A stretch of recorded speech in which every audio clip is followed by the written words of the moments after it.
In this video, we will be discussing 4 major types of tiles. We will discuss the materials they're made of, the uses for each type, and the pros and cons.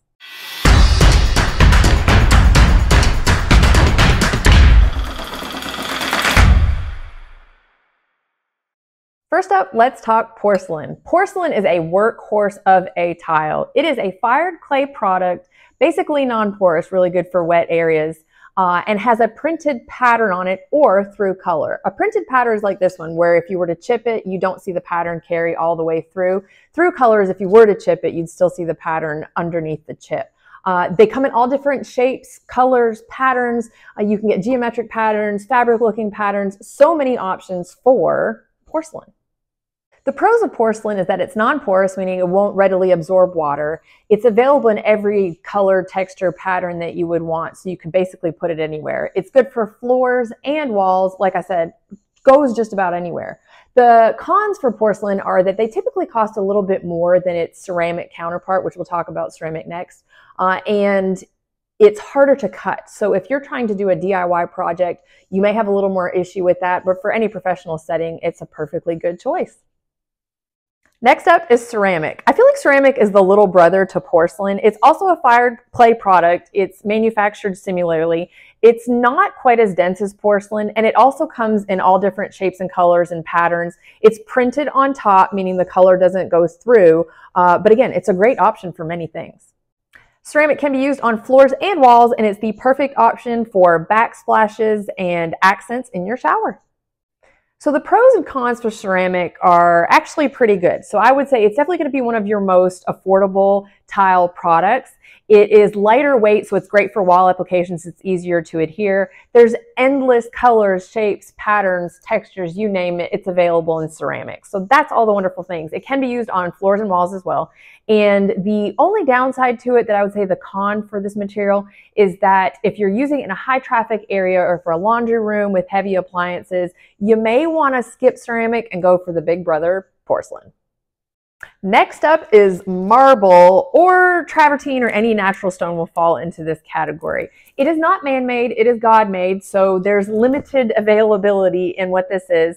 And instead of patterns being printed on it, you are getting the beauty of the actual natural material, whether, like I said, it's a travertine or a marble material. It can be cut into different shapes, like this hex pattern here, or left as rectangular squares. The most common use for marble is bathrooms. That's where you see it most of the time, creating these amazing, beautiful, natural looking, elegant spaces. You can use it for backsplashes. It is also good for wall and floor. So let's discuss the pros and cons of marble. First up, the pro is that it's absolutely beautiful. It's completely unique. No one will have exactly the same marble or stone that you have, which is wonderful. Being a designer, I absolutely love that natural element to any kind of a stone used, especially in bathrooms. I think it's just super luxurious. The cons are going to be that it is typically your most expensive option. It is a natural limited resource, therefore the cost is higher. It's also a material that you may not want to use in super dirty places. Like a laundry room would probably be not the best fit. You're not going to use it on an entryway, typically going to a garage. And if you do, you better choose a polished version of it and make sure that you have it sealed. I also wouldn't recommend it for kitchen backsplashes, marble, or any of that travertine natural stone, because oil will absorb over time. In the 90s, they did a lot of those travertine backsplashes, and we're still currently ripping them out of homes. But as you see, like the splatters, you can never really fully get them off, and over time they will appear. So I'd say if you're going to use it for a backsplash, you can, but it's not really the best option. So its porousness makes it a bit of a con. It's not quite as affordable, but dang, it sure is pretty. And before we talk about our last type of tile, can you do me a favor? If you've enjoyed this video and you want to see more, can you like and subscribe? That lets me know it's worth my time and it's beneficial for you. So anyway, last up is glass. Glass is an amazing tile. It's a man-made product. It's obviously made of glass, but can be done in many different thicknesses, colors, textures, shapes, and sizes. Glass is a great choice for backsplashes, walls, or wall accents. You're definitely not going to be wanting to use glass on the floor though, so you'll have to find something else. The pros for glass is there's really nothing else on the market that gives the same fun texture and reflection and shine. It really is alluring, and used properly is just really, nothing can beat it. The cons of it, though, I will say there can be several, especially if you are trying to do it yourself or your tile person is super picky.